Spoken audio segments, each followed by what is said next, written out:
Hello students, आज हम MPPSC paper 4 ethics की यूनिट 1 फिलोसफर में जो नेक्स्ट फिलोसफर हैं उनको देखने वाले हैं। Rabindranath Tagore. Rabindranath Tagore was an Indian philosopher, thinker and social reformer.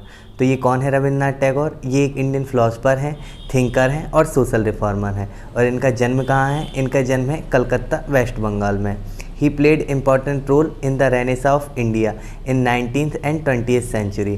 तो उन्होंने इंडिया की रेनेसा में बहुत ही इंपॉर्टेंट रोल प्ले किया है 19th और 20th सेंचुरी में। रेनेसा क्या होता है? रेनेसा एक फ्रेंच वर्ड है जिसका मतलब होता है रिबर्थ। रिबर्थ मतलब पुनर्जन्म। पुनर्जन्म किस चीज़ का? पुनर्जन्म आर्ट, साइंस, लिटरेचर का।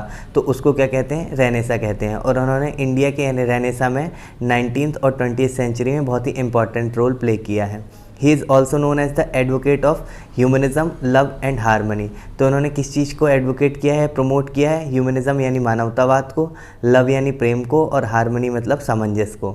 नेक्स्ट इनकी बुक्स हैं गीतांजलि, गोरा, हंगरी स्टोन, विसर्जन, Kabuliwala, court dancer and post office. तो ये सारी इनकी बुक्स हैं। नेक्स्ट है पैट्रियोटिज्म मतलब देशभक्ति। He understood patriotism as love for motherland. तो वो देशभक्ति को किस रूप में देखते हैं कि मतलब अपनी मातृभूमि से प्रेम करना ही देशभक्ति है। नेशनलिज्म मतलब राष्ट्रवाद। His concept of nationalism was very broad and does not confined to a particular nation. उनका जो राष्ट्रवाद का कॉन्सेप्ट था वो बहुत ही ब्रॉड था और किसी एक राष्ट्र तक सीमित नहीं था। ही बिलीव्ड दैट अल्ट्रा नेशनलिज्म मतलब कि वो स्टेज जब इंसान अपने राष्ट्रवाद में इतना ऊपर उठ जाता है कि फिर उसके अंदर क्या फीलिंग आने लगती है? प्राइड मतलब घमंड की, सुपीरियरिटी मतलब मैं ही सब कुछ हूँ, विच ब्रिंग्स या which create division among human. और ये सारी जब फीलिंग्स आती हैं प्राइड यानी घमंड और सुपीरियरिटी की, तो क्या होता है कि इंसानों के बीच दूरियां पैदा हो जाती हैं और इंसान एक दूसरे से दूर हटने लगता है। नेक्स्ट है the aim of his nationalism was justice, freedom and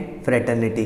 तो उनके नेशनलिज्म का एम या फिर लक्ष्य क्या था? जस्टिस यानी कि न्याय, फ्रीडम मतलब स्वतंत्रता, फ्रेटर्निटी मतलब भाईचारा।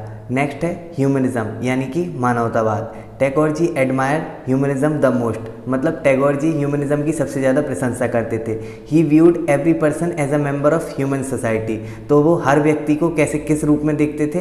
वो ह्यूमन सोसाइटी के एक मेंबर के रूप में देखते थे, ना कि not as a member of particular nation. ना कि एक राष्ट्र के मेंबर की तरह वो नहीं देखते थे, बल्कि हर व्यक्ति को वो ह्यूमन सोसाइटी के मेंबर की तरह देखते थे। नेक्स्ट है the poem Gitanjali for which Tagore ji received Nobel prize in the year 1930 is a perfect example of humanism. तो मानवतावाद का एक परफेक्ट एग्जाम्पल क्या है? उनकी बुक गीतांजलि, जिसके लिए उन्हें रविन्द्रनाथ जी को 1913 में नोबेल प्राइज़ भी मिला है। और यहाँ पे मैं आपको ये भी बता दूँ कि रविन्द्रनाथ टैगोर जी फर्स्ट एशियन हैं जिनको नोबेल प्राइज़ मिला 1930 में लिटरेचर के लिए। नेक्स्ट है Tagore ji was really impressed with humanism and rationalism that were present in Western culture, but Tagore's humanism was far beyond Western humanism, which put human at the center of the universe। तो ये क्या कह रहे हैं कि Tagore ji western में जो humanism present था उसकी बहुत प्रशंसा करते थे, लेकिन टैगोर जी का जो ह्यूमनिज्म था, मानवतावाद का उनका जो कॉन्सेप्ट था, वो वेस्टर्न ह्यूमनिज्म से भी बहुत बढ़ के था। और वो क्या था? वो क्या करता था? वो ह्यूमन को यूनिवर्स के केंद्र बिंदु पर रखता था। मतलब जैसे कि इसमें लिखा है which put human at the centre of the universe. तो पूरे ब्रह्मांड के केंद्र में वो किसको रखता था? ह्यूमन को। नेक्स्ट है Tagore's philosophy of humanism is based on purification of spirit and is truly universal in nature. तो इनकी जो ह्यूमनिज्म यानी मानवतावाद की ये थ्योरी है या कॉन्सेप्ट है, ये किस पे बेस्ड है? प्यूरिफिकेशन ऑफ स्पिरिट मतलब आत्मा की शुद्धिकरण पे, and is truly universal in nature मतलब ये पूरी यूनिवर्सली, ये सारी यूनिवर्स में सारी जगह अप्लाई होती है। नेक्स्ट है Tagore's concept of humanism is very much relevant today because it has an universal appeal to unite all. तो कह रहे हैं कि टैगोर जी का जो ये कंसेप्ट है मानवतावाद का, वो आज भी उतना ही महत्व रखता है जितने की इसकी महत्वता पहले के समय पे थी, क्योंकि ये इसमें यूनिवर्सल अपील है सभी लोगों को एकजुट करने की। नेक्स्ट एजुकेशन पे उनके व्यू देखते हैं। Tagore ji gave great emphasis to education and believed that education is the only way to acquire complete knowledge of life। तो टैगोर जी एजुकेशन को बहुत महत्व देते थे और उनका ये मानना था कि एजुकेशन ही एकमात्र रास्ता है जिससे हम लाइफ में कंप्लीट नॉलेज हासिल कर सकते हैं। He said that it is through knowledge one can learn values like justice, honesty, fraternity, etc। तो उनका मानना था कि नॉलेज के थ्रू ही इंसान अलग अलग जो वैल्यूज़ होती हैं उनको एक्वायर या फिर ग्रहण कर सकता है, जैसे justice, honesty, fraternity etcetera. According to him the goal of education is self realisation. तो उनका क्या मानना था कि एजुकेशन का गोल क्या है, सेल्फ रियलाइजेशन, मतलब अपने आप को समझना और अपनी ये जो वैल्यूज़ हैं उनको बढ़ाना। ही believed that education should be practical in nature and not theoretical in nature. जैसे कि हम आज के समय में देख रहे हैं कि एजुकेशन हमारी जो क्या है वो किताबी ज्ञान है, मतलब थ्योरेटिकल होता जा रहा है। तो उनका मानना था कि ज्ञान जो है हमारी एजुकेशन वो थ्योरेटिकल नहीं होनी चाहिए, प्रैक्टिकल होनी चाहिए, मतलब ऐसी नॉलेज लोगों को या बच्चों को प्रोवाइड की जानी चाहिए जिसका प्रैक्टिकली यूज़ किया जा सके। He was not the supporter of bookish education. यही बात वो आगे भी कहते हैं कि वो बुक एजुकेशन को प्रमोट नहीं करते थे, because he believed that bookish education kill the creative skill of a student.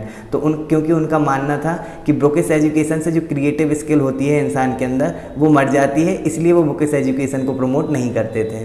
Next है he believed in giving freedom to learner.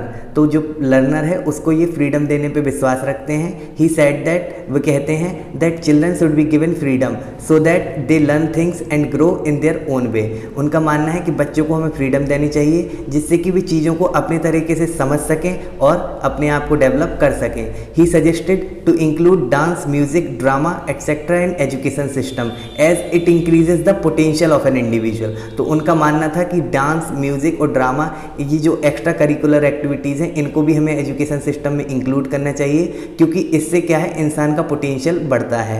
In order to achieve the goal of education he establish Shanti Niketan, now it is known as Vishwa Bharati विश्वविद्यालय। तो उन्होंने education का जो गोल था उसको achieve करने के लिए शांति निकेतन स्कूल की स्थापना की, जिसे आज हम किस नाम से जानते हैं, विश्व भारती विश्वविद्यालय। और ये कहाँ पे है, ये वेस्ट बंगाल में है। The relevance of Tagore ji can easily be understood by the fact that on his device Gandhi ji said that आज भारत का रवि अस्त हो गया। उनका रेलेवेंस है, इंपॉर्टेंस हम इस बात से ही समझ सकते हैं कि जिस दिन उनकी मृत्यु हुई तो उस दिन गांधी जी ने कहा था कि आज भारत का रवि यानी कि सूर्य, आज भारत का सूर्य अस्त हो गया। अब हम प्रीवियस ईयर के क्वेश्चन देखते हैं। पहला है humanism of Rabindranath Tagore and second is throw light on educational philosophy of Rabindranath Tagore. तो ये दोनों ही क्वेश्चन के आंसर करने की मैंने इस वीडियो में कोशिश की है। अगर आपको कोई भी चीज़ समझ ना आई हो तो कमेंट में ज़रूर पूछिएगा, और अगर आपको ये सीरीज़ पसंद आ रही हो और मेरे एफर्ट अच्छा लग रहा हो तो सपोर्ट ज़रूर करिएगा। And thank you so much for listening.